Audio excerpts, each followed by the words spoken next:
to class. And what I first want to show you as I welcome you to the module would be an important document which I'm going to send to all of you, which is the course outline.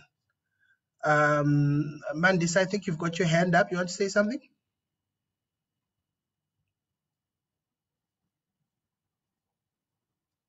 Mandisa, I see your hand is up. Do you want to say something?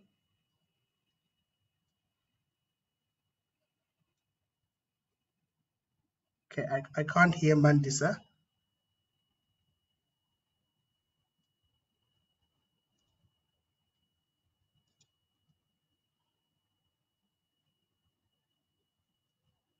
Okay. One last time, Mandisa, I see your hand is up. Do you want to say something? Okay, it's no longer up. All right. So what I want to show you first is the course outline, which we will send to you. Now, this is obviously going to be revised. This is the one we're using for East London, but it will be the same content basically that we'll be covering. And in the course outline, I guess this is important and critical because it tells you some important information about the course, which includes the number of credits. This is the one for East London, which will just be revised to suit the context that we're in. Okay, let's see the chat. Is it a comment? Not audible. Okay.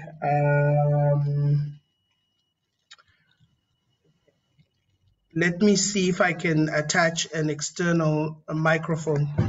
Just hold on. Let me attach an external microphone.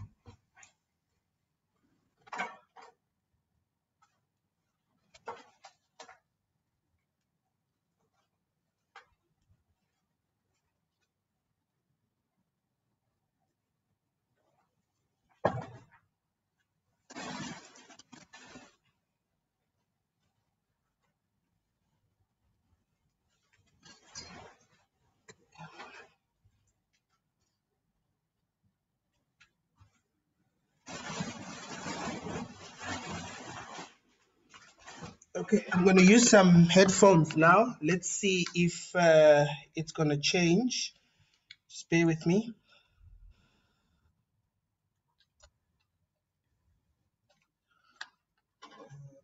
Let me plug them in here.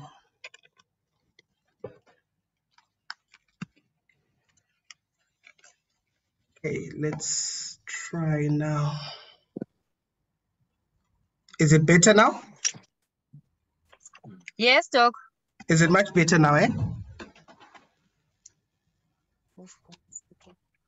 Can you hear me, colleagues? Yes, Doc, I can hear you. Perfect, perfect. Okay, thanks for that feedback. Okay, so we will be sending you the course outline. Obviously, it differs in terms of the specific information, but some information that you might need, you need to know basically are these, this information, which we're going to try and cover chapter 1 tonight. They are basically 14 chapters that we must do. Basically, we're going to have 14 recordings or 14 classes. And this is an introduction to human resources management. So it would cover a lot, if you like, a 60-40% split, where 40% of the module is going to consist of information related to labor law.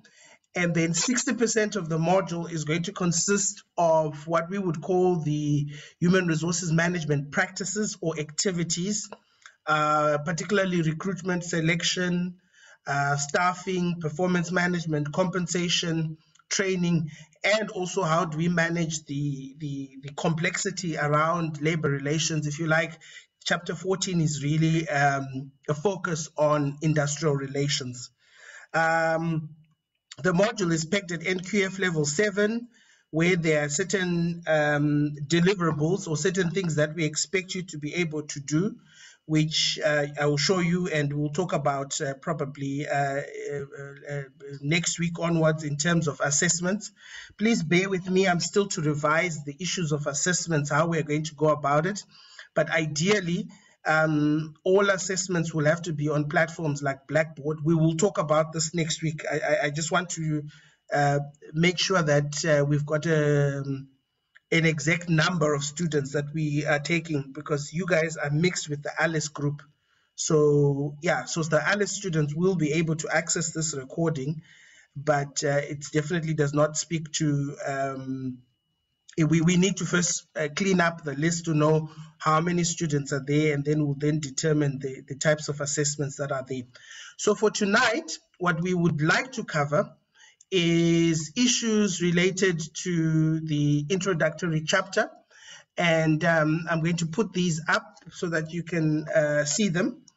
What you will see in the introductory chapter is the cover of the textbook that you're using. This is a textbook that we have been using for quite a bit now, because it makes it simple, but also at the same time it makes it easy for us to cover some bare necessities that need to be covered. So what I'm going to put up now is those slides. And my aim is that for tonight's class, before we end, we would have covered the issues that are raised in this chapter, which is chapter 1. Okay, let's try the share again so that we do this properly. Share screen, which is this one here. Then we say 5.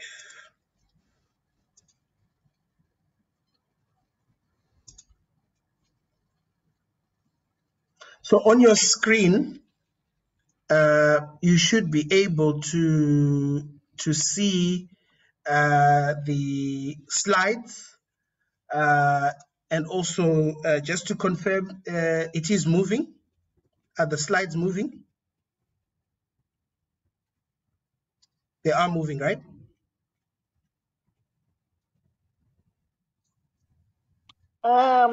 There's a slide to retain human resource management. So is it going to the next slide? Or it's not moving, basically? It's not moving for now. Okay. Let's try and sort that out. This one then.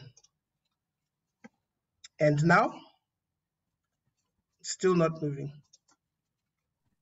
Is it moving now? It's moving now. It's moving now. Yes, Perfect. Okay. Moving. So this is the prescribed text for the module. It's a book written by Trevor Amos and colleagues. I think Trevor Amos is based at Rhodes University. It is the 4th edition. You will find that there's a 5th edition, but due to challenges around making sure that the 5th edition is in wide circulation, we will be teaching from the 4th edition. Because that's the version that is in circulation right now. A challenge we often have is when students write to us and tell us that, well, they cannot access the textbook because of challenges related to its circulation. So this is the official text that we work with, Human Resources Management. It's a book by JUTA.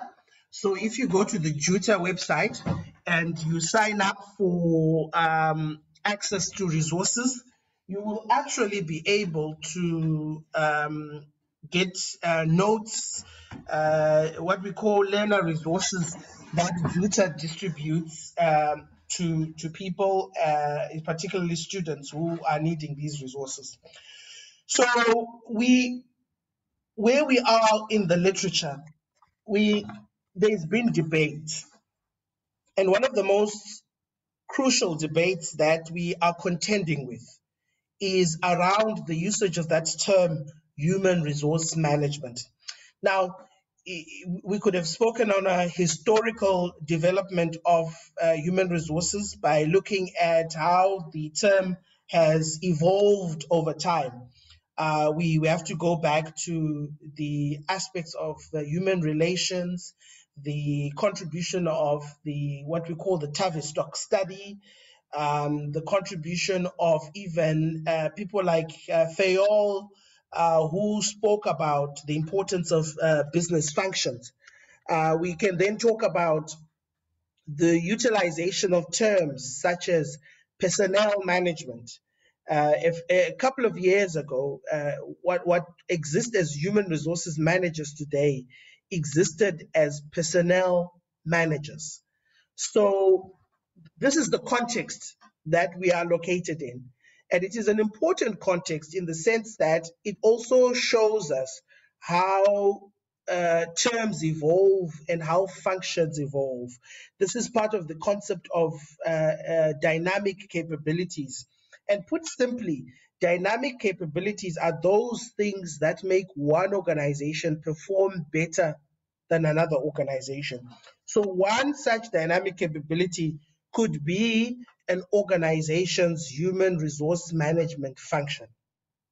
And one such important activity that concerns this is how we manage people in organizations, how we set the context of helping and assisting people, particularly in a context of difficulty and in a context of complexity, such as the times that we're living in.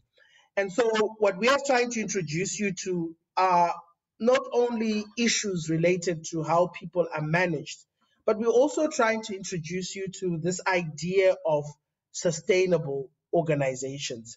And the idea of sustainability is embedded in this need and desire for continuity, that organizations should primarily exist, yes, for the motive of making money, but they should also exist with the view and the continuity ideal of saying that we expect these organizations to be in existence 30, 40, 50 years from now as part of this idea of continuity. And so when we look at what we try to achieve in all of this, these are the outcomes.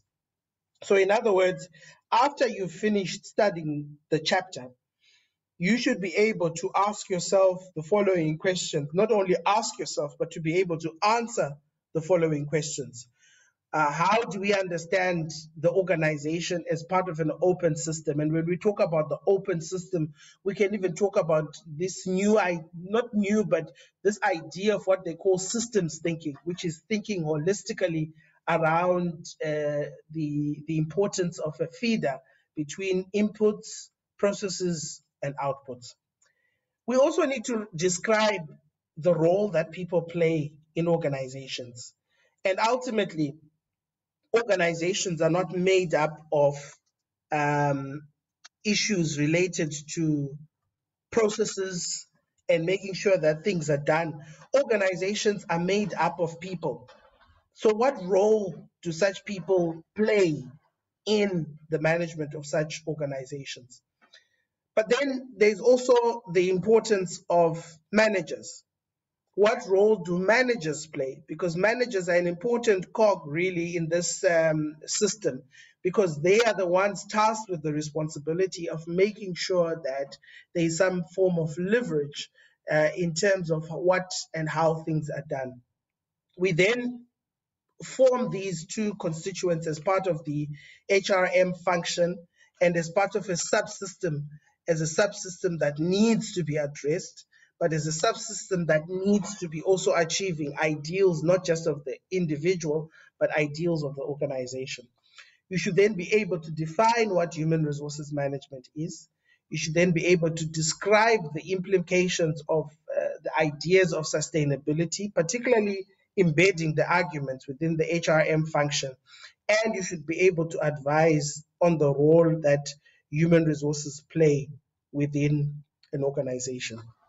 And so when we delve into all of this, we must delve into asking some important questions.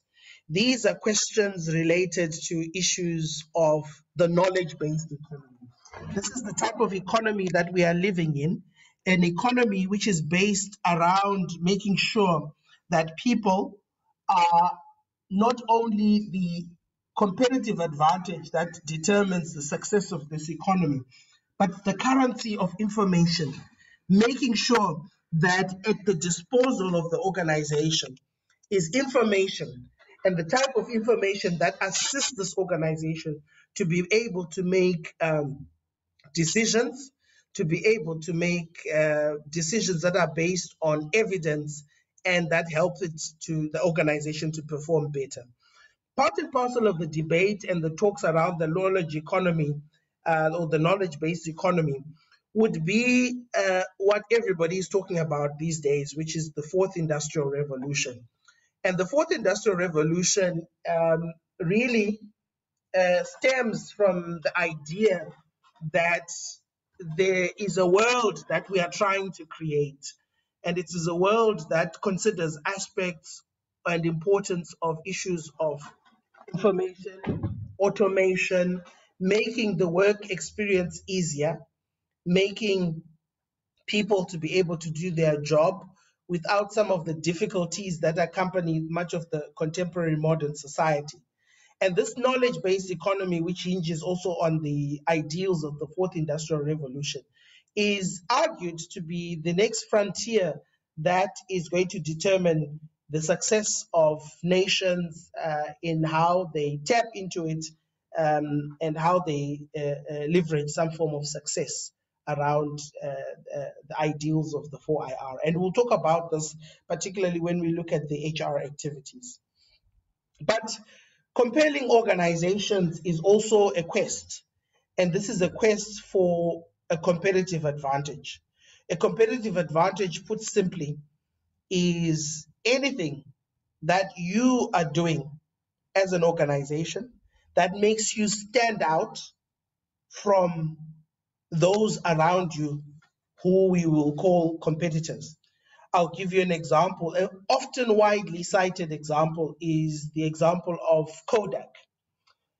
Some of you would recall the years when people would take pictures, and these pictures would be taken in a camera, which would then need to go and get developed.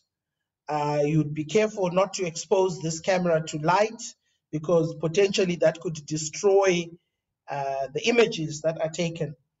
And so companies like Kodak emerged on the scene basically with this idea that they were doing very well in capturing moments that people wanted to capture through this technology.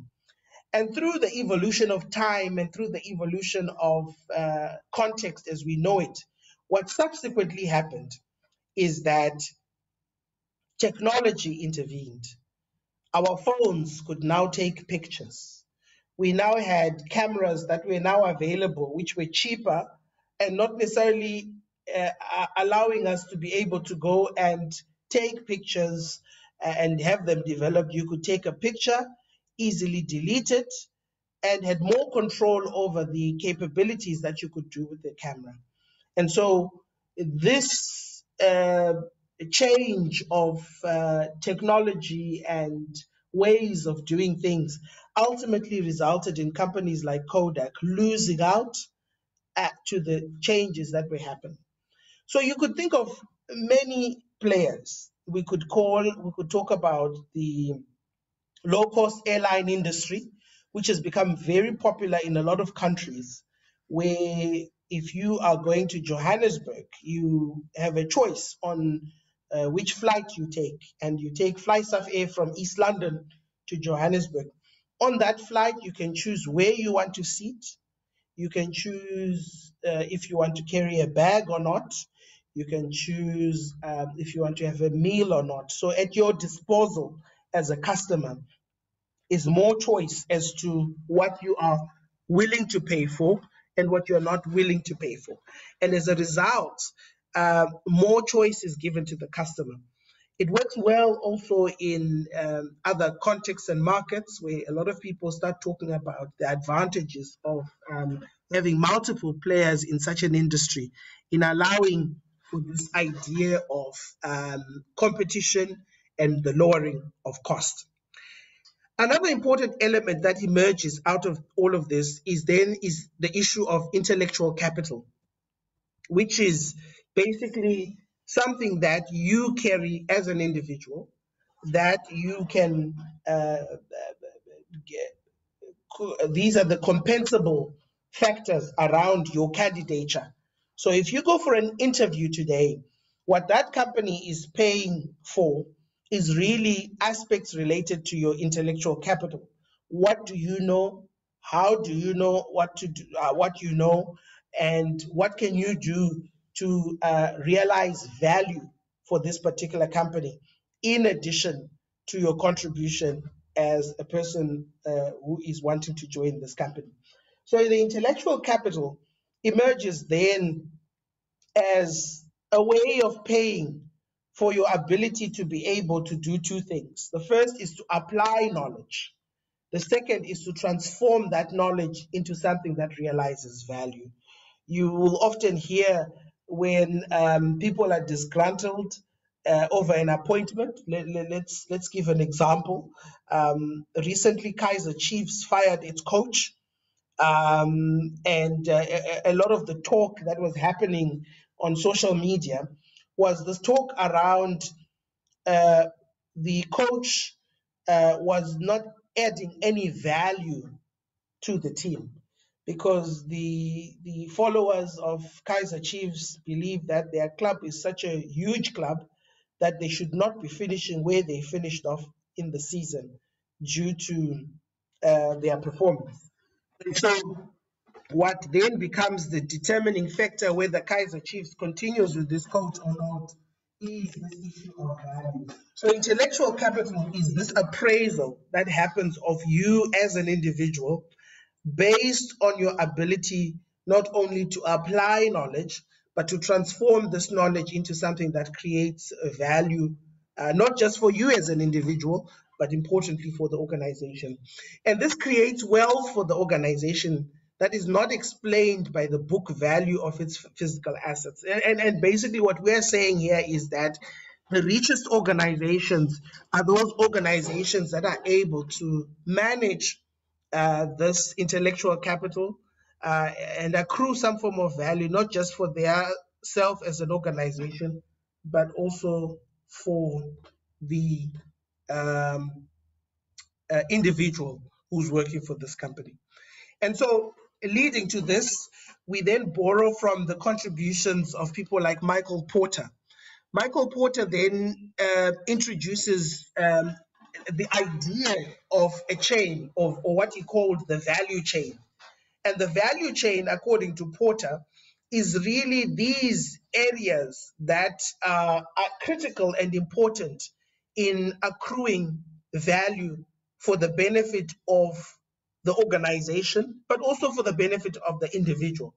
So if you like, if you are planning on starting a new business, one of the things that you should be asking yourself is that, what is my value chain? In other words, what is it that is going to be able to make me to be able to not only lead this business, but also realize some form of benefit? It could be your internal working environment, which you would have been introduced to in your first year module, which talks to what we call the micro environment.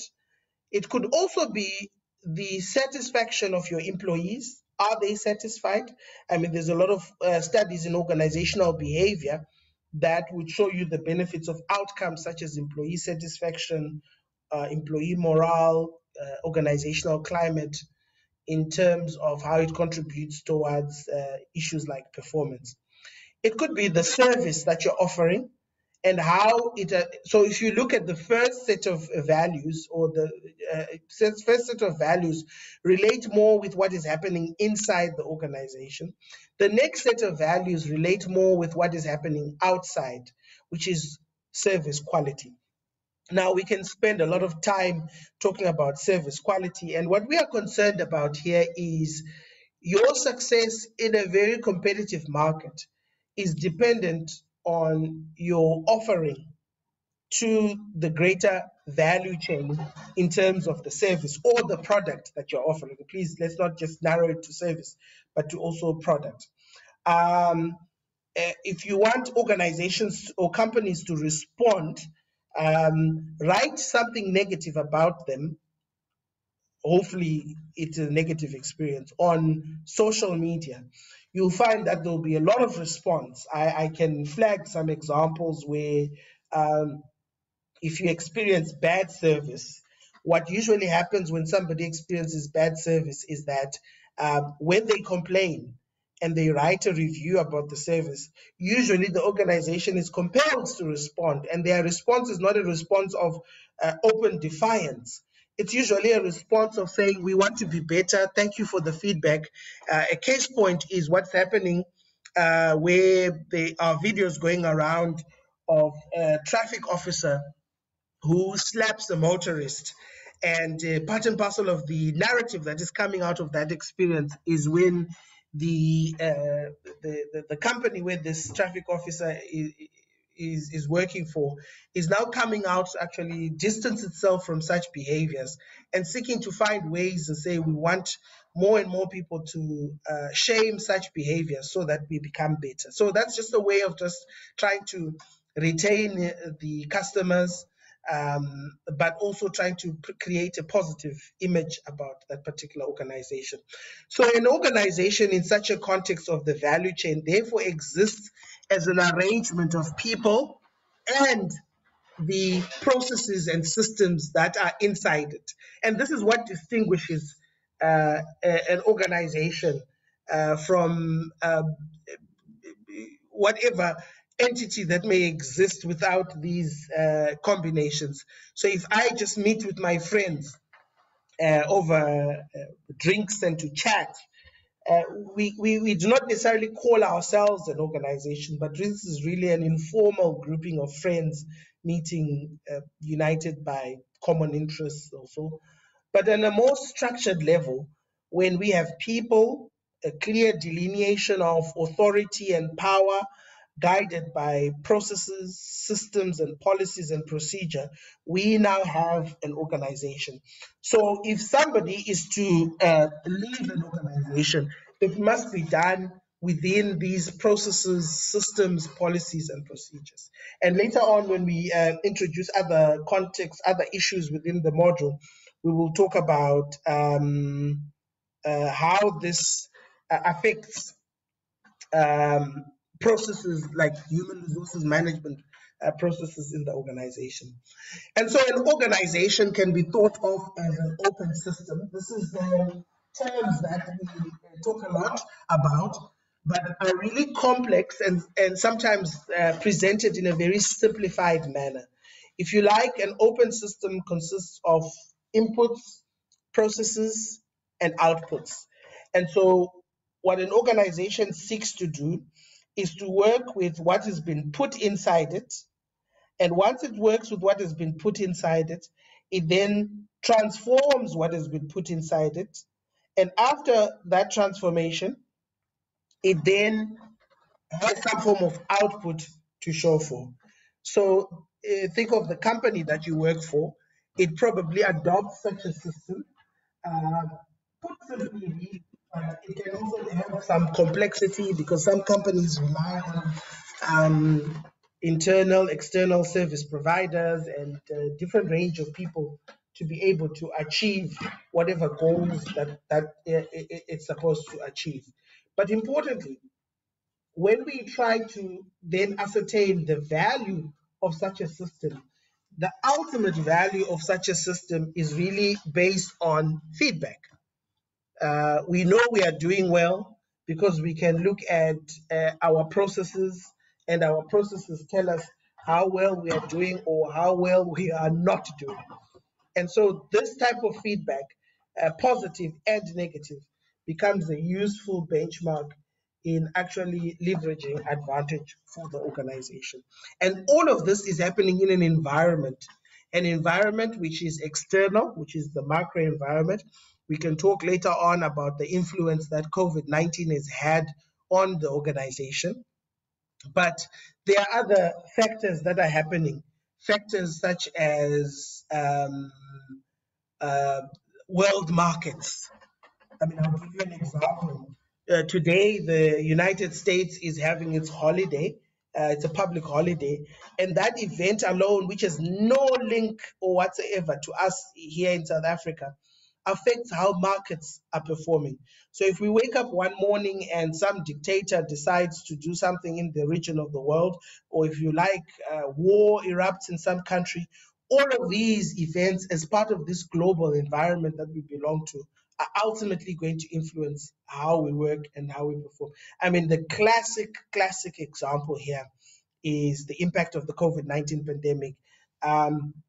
Some will say it's a political point to make, but to say that it started in Wuhan, where the Chinese are even denying, all of us will now appreciate how much of a global world we are by virtue of what has happened with regard to the pandemic.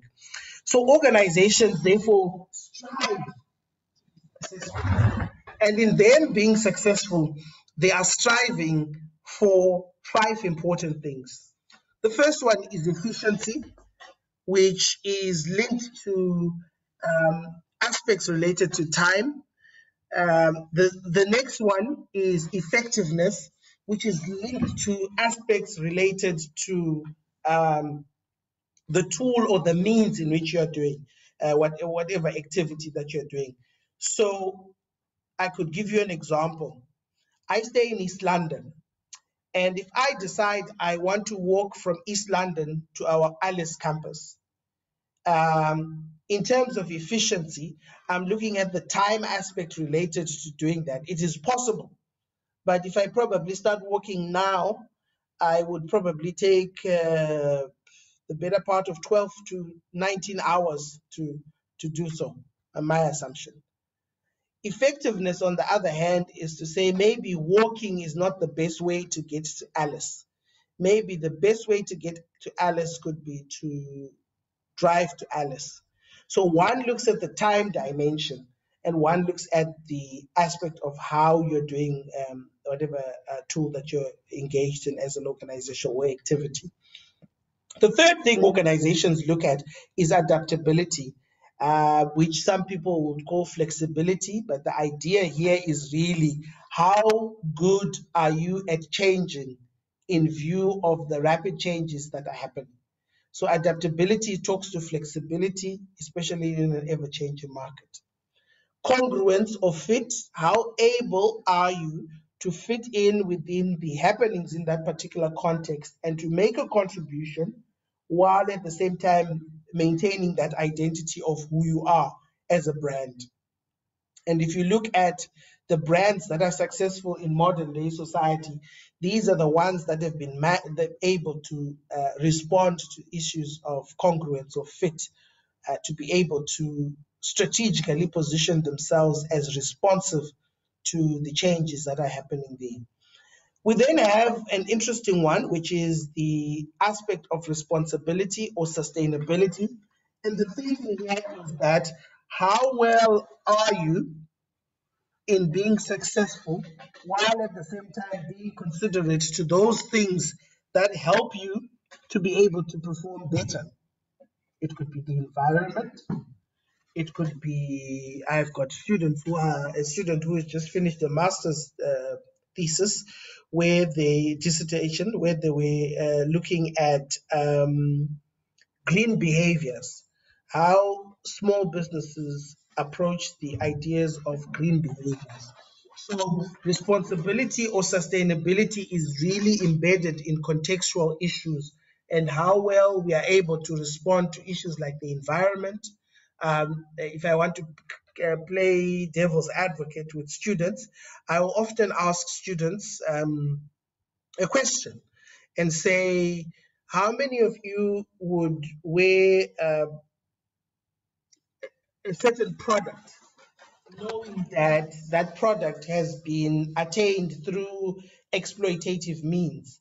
So for us to get this product, a child was exploited in some sweatshop in this country A, B, C, D. And so usually people would be outraged. Some would say, no, well, if it doesn't concern me, I'm not too worried. I then flip it around to say, okay, would you be outraged if this child was a child from your local area where you stay, or your village of origin or your place of origin? And you then have what you would call twisted or double standards of morality, where the furthest or the less I'm involved with whoever has been involved in the making of this product, I don't worry about it. But the closest I am, it raises some form of morality around what should be done, especially there. So effectiveness and efficiency, here is the distinction. I think we've spoken about it. But however, we have stakeholders to appease, stakeholders who play an important role inside the organization and outside the organization. They are an important branch of what the work of organizational studies is about, and they must also be taken into consideration. In addition to this, as we have mentioned, we spoke about sustainability, which is really trying to make sure that there's continuity of the brand, making sure that we are able to realize some form of benefit based on what we are currently doing and what we hope to be doing in the long run for the future. The CEO of the company called General Electric, Jack Welch, once said, General Electric is all about finding people and building great people. I'm over the top on lots of issues, but none comes close to the passion I have for making people's General Electric's core competency. By focusing on people, the role in organizations really allows us to be able to achieve the benefits. An important question then could be, what are the different elements of intellectual capital and how do these manifest? Well, there are three main elements of intellectual capital, and in our discussion as part of this introduction, we may have glazed over some of them. The first one are the people, which we call human capital. In fact, the transformation of the human resources function is leading towards the element of now we are talking about human capital management rather than human resource management. So an individual level concept which is focused on people, the capabilities of what makes people work. And capabilities is this idea which Thyssen Pisano talk about it in their work. But capabilities are basically what makes one organization perform better than the other. And one such factor are the people inside that organization. The second issue of capital related to intellectual capital is relational capital. And the idea here is interaction and engagement. Relational capital then looks at the range of stakeholders and how they form what we call a network capability, allowing them to be able to not only work together, but work with each other. People inside the organization, customers, community members. We then lead to structural capital, which is another form of intellectual capital, but really this talks to processes and issues that are key between the human and the relational capital. This is the culture. The culture is simply defined as the way of life within the organization. The processes, the way information is managed and information is run, and intellectual property, things like patents and trademarks and how they feature in, as important key constituents of the structural capital. So we need to be able to be in a position to manage people effectively. And doing so then raises issues around the role of people within organization. To understand the role of people within organization, we must also understand the function that has been tasked with the responsibility of managing people within organizations. So a story is told, a very popular story within the practice, the HR community I belong to, where a story is told about the blind man of Bombay who came riding in one day on an elephant. As he came riding in on the elephant, he went into a place where there were these blind people. And these blind people were then asked to say, the Sultan of Bombay has come in with an elephant. However, you guys don't know what an elephant is. So what we are going to do is we're going to allow you the opportunity and the privilege to be able to know what is an elephant.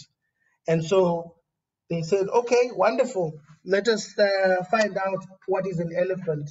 And so the different people there started feeling different things. As you can see, one of the men there goes and touches a tail, and another one touches the belly, and another one touches the leg, and another one touches the tusk, and another one touches the flappy wing, the ears, and another one touches the trunk.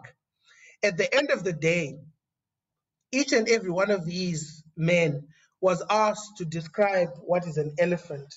And in describing what is an elephant, each and every one of them came and said, listen, an elephant consists of this tail or this belly or this big leg. And each and every one of them, according to their subjective reality, was able to identify what an elephant is by just looking at those different facets of the elephant. So it doesn't mean they were wrong. It just means that as of that particular subjective reality, this is what they could pinpoint as what an elephant is. And what we have and what this experience teaches us is that depending on what your need is, each and every one of us could tell a different story to what HR is all about. If it's a compensation issue, you can tell a compensation issue related to HR. If it's a training issue, you can tell a training dimension related to HR. And all of these varying facets are correct because they simply tell us the different range of truths around what HR is about. So HRM activities are therefore there to establish role for employees, to be able to link the objectives of the organization. This is really the function mandated with that responsibility. To be able to make sure that through leadership and motivation, we are able to achieve these roles. To be able to drive the systems and practices as important activities that are needed for organizations that are not only effective, but organizations that are also successful. So John Stone then defined human resources management as the productive use of people in achieving the organization's strategic objectives.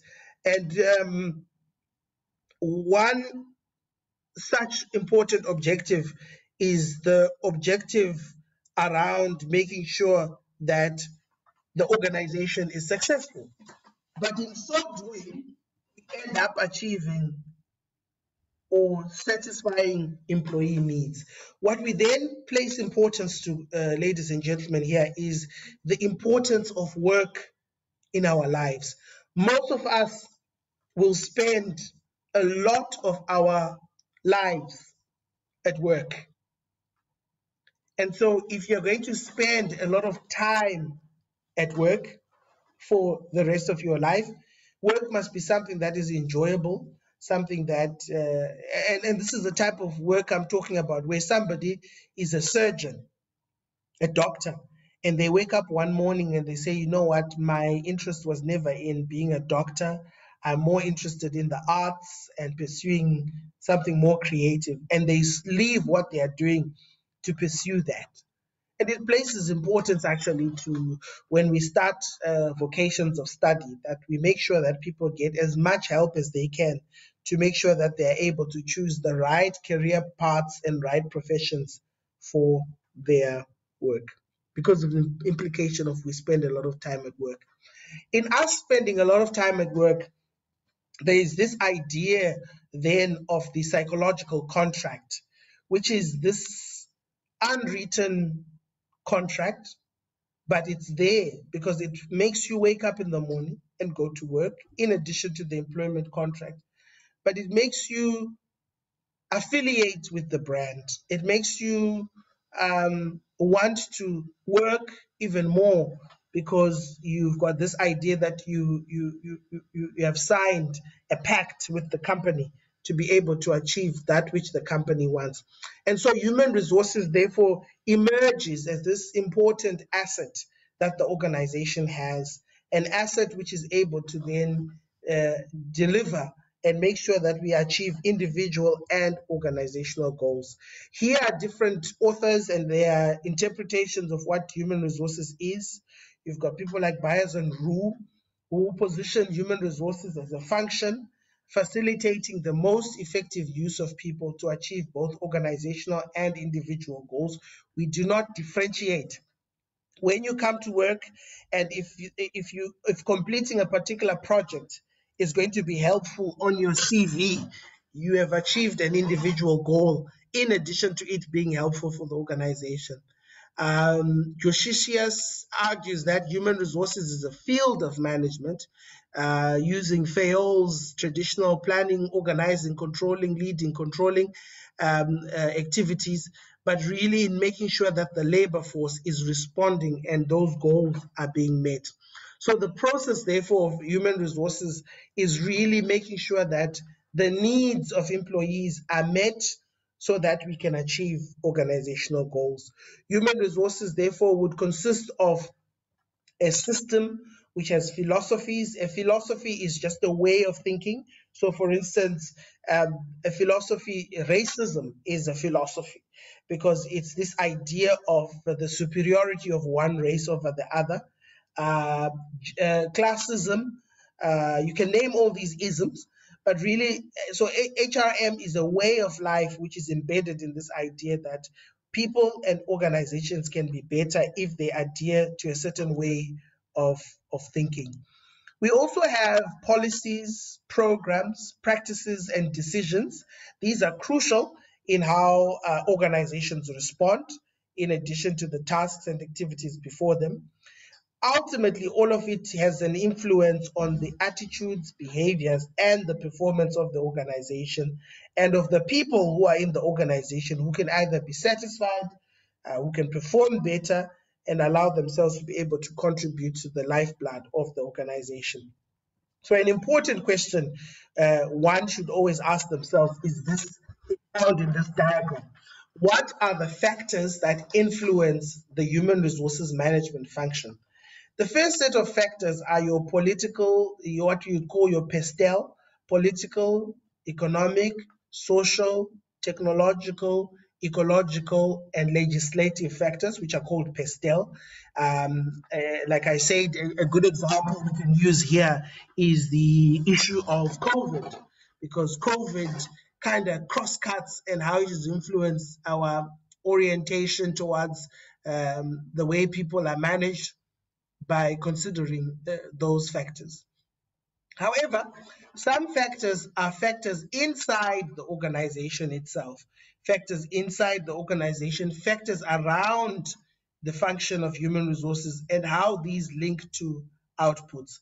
So when you try to answer this question, if it's an assignment or an assessment, please remember it looks at these legal factors. It also looks at factors inside the organization and factors outside the organization. And so what we then do is we can have then a location which is of the functions of HRM in view to other business functions. This would fit in with the work of people like Floyd and Woolridge, who argue the idea of middle management role, which is where HR would be with all its range of activities there. Of course, then the different organizations would place different emphasis depending on the structures in their organizations. So for us to be able to then create and have a competitive advantage, remember a competitive advantage is that which an organization is able to do without and making it stand out from the rest. For us to be able to have a competitive advantage, we need to add to the bottom line, which is another key concept that is used, the issue of the bottom line. The bottom line talks about how we contribute towards our customers, our shareholders, and our employees, who then become important conduits in us being able to do our best. So the human resources architecture is considered a strategic asset.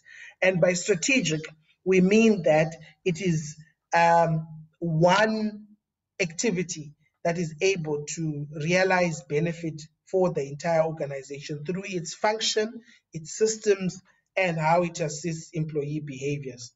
So one of the questions at the start is, what then are the roles of the human resources function? So to make your life easy here, and every year we always make it easy for students when we ask this question, to understand the multiple roles of the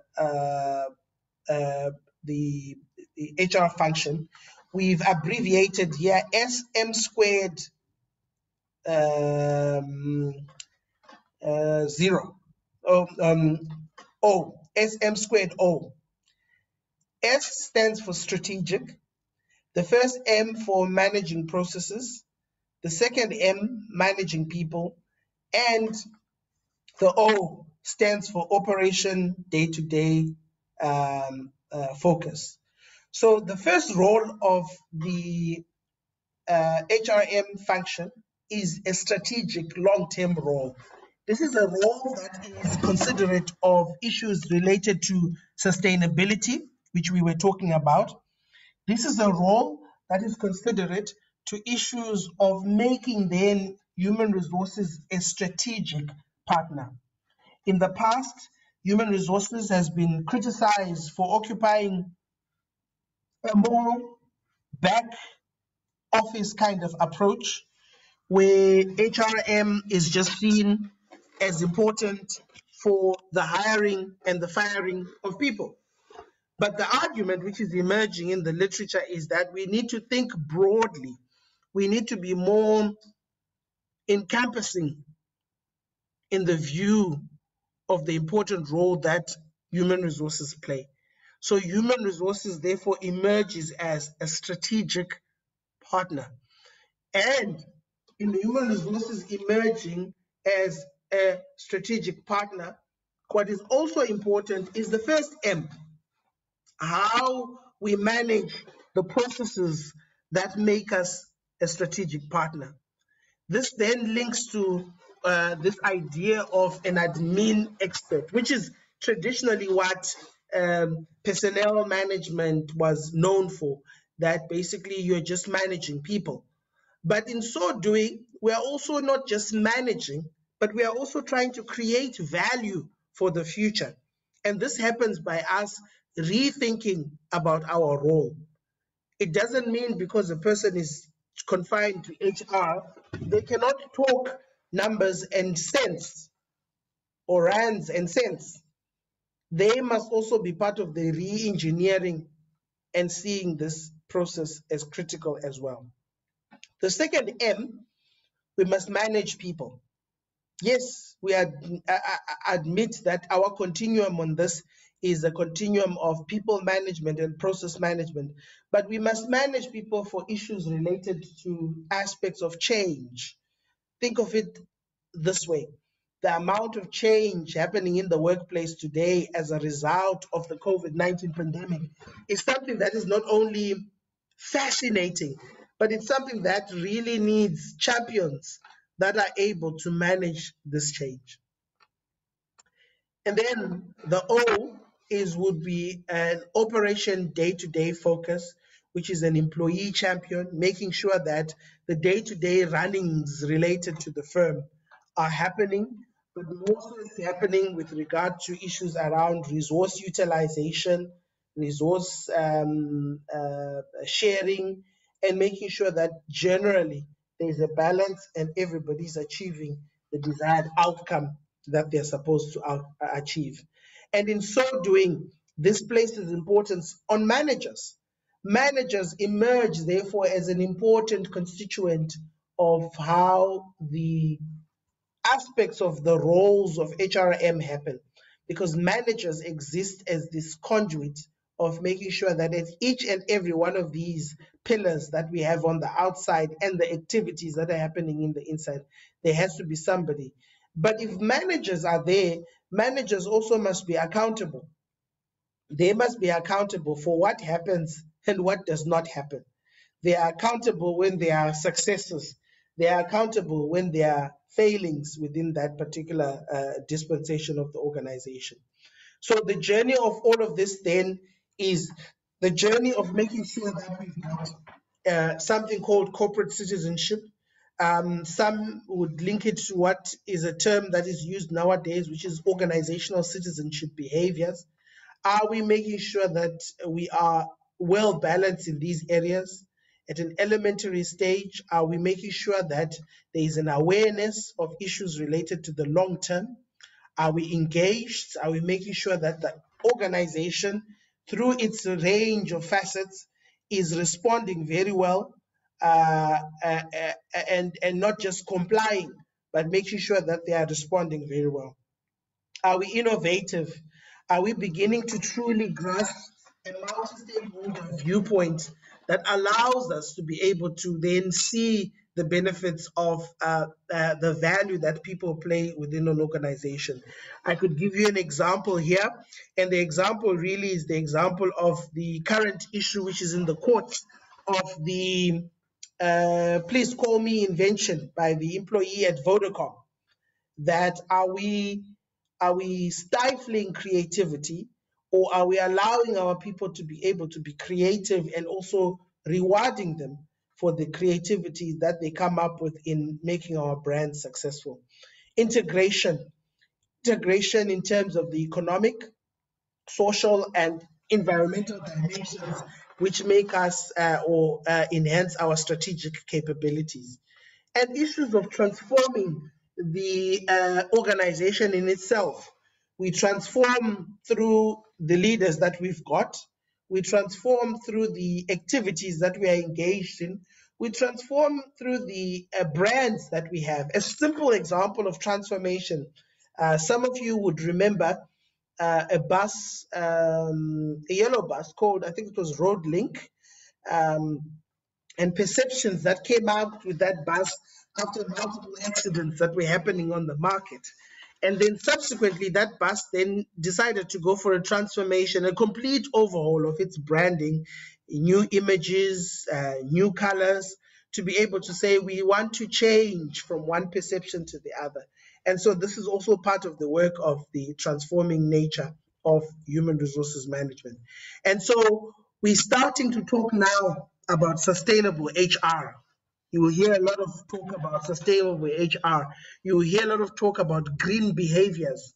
You will hear a lot of talk about linking the environment to the activities that we are doing.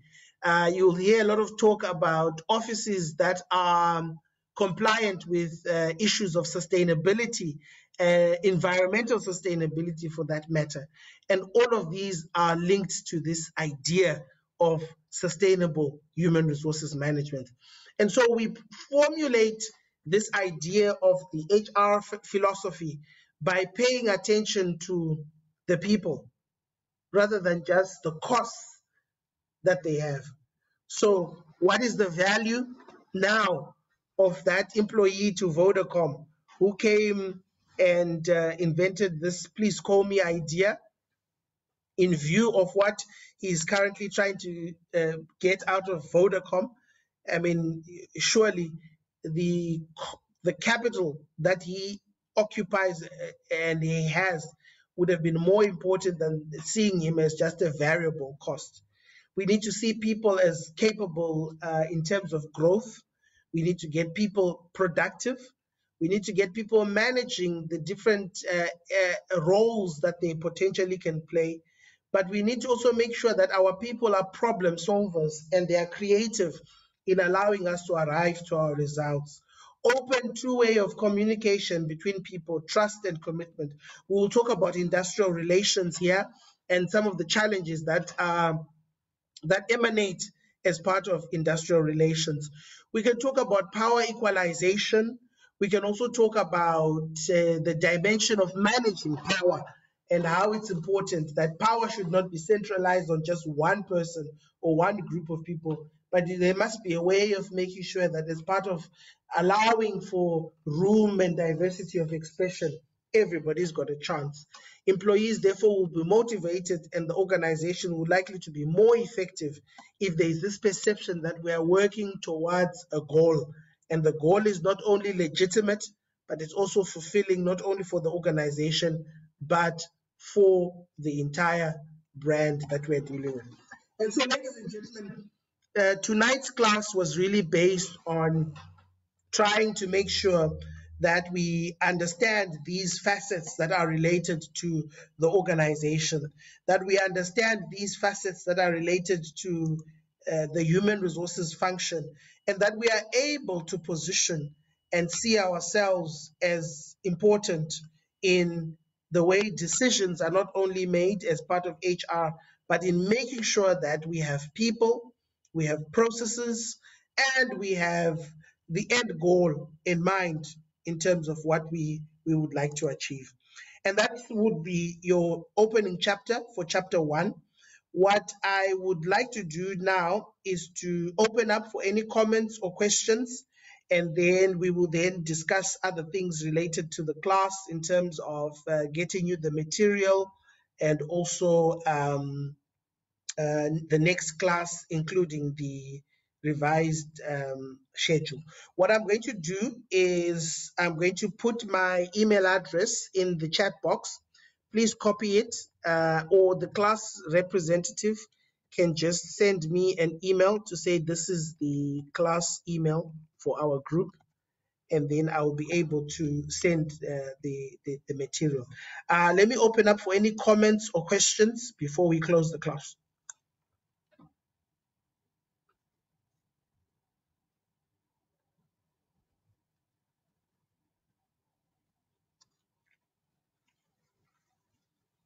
Okay, I don't see any hands or any commentary. So please, I know there are more of you. Some are not here. Please, can we have, can I get a list of this particular group? And like I said, this recording will be the recording that will be used for the main class. And that will be available on the Blackboard forum. I'll also put recordings also on YouTube, so you'll be able to also have the classes. And this is why I prefer working with Zoom, because as soon as the class is finished, it's easy for me to upload all the material for you.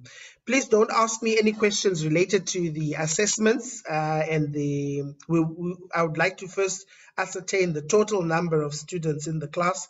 So when I send you the material, you'll also be able to see the assessment that we're going to take. I stand to be corrected. Do we only have one class a week, or do we have another class for this week? Usually, Doc, the whole week.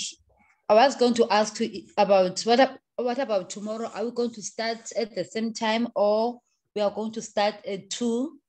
Okay. It's because of also the schedule I have. I'm the HOD for the department. I have other meetings, and this slot for me, I'm comfortable with it because it's at the end of the day, the meetings are finished. So if we're going to meet again tomorrow, can we meet at the same time? And then I will send you an email with tonight's recording. If you like, we can have a class every week, every day this week, from Monday, Tuesday, Wednesday, and Thursday. And that will at least help us cover a lot of ground, and you'll have enough time to be able to do the assessments. According to the timetable, Doc, the class timetable says it's today till Friday. Till Friday. And in our class, yes. And then in our class, we are about 10 to 12 people. It's a block session group. Okay, not a problem. And most of the students, they are from far, as in Umbu and all that stuff. And they normally struggle with Teams, accessing Teams, but I think now it will be more difficult because they were struggling with Teams. Now we're not sure. Yeah. Maybe you'll see a few numbers for this class, but the recording will help.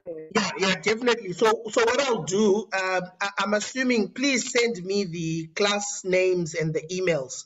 And straight after this class, I will upload all the material. I'm actually happy we do the entire block this week so that I know by the end of the week, we've covered the entire module and I'm finished with you. And then for the rest of the months, I'll just be providing support services to you concerning the assessments that we are going to do.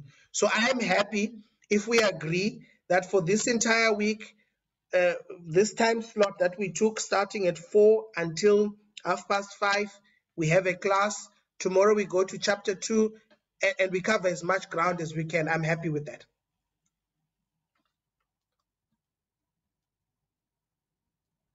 Okay, Doc. Okay, do you want one email or do you want? It would be nice. Oh, you said you're going to give us your email address, ne? No, yeah, but it would be nice if everybody's on email. Let's say there's a list and everybody's got if there's a list because you all know each other. It would be nice if I just get one person send me all the emails and then rather than individual emails. Okay. All right. So I will see you tomorrow. And just for the disclaimer, because some students are going to access this recording covers also what the day group will be learning. So please don't think it's not relevant to you. What will not be relevant are the issues related to the time of the class. Please ignore that. But as you listen to this recording, just know that this recording was done prior and uploaded for the sake of the day group. Okay, thank you very much, and I'll see you tomorrow. Okay, thanks, Doc. Okay, Doc, thank you.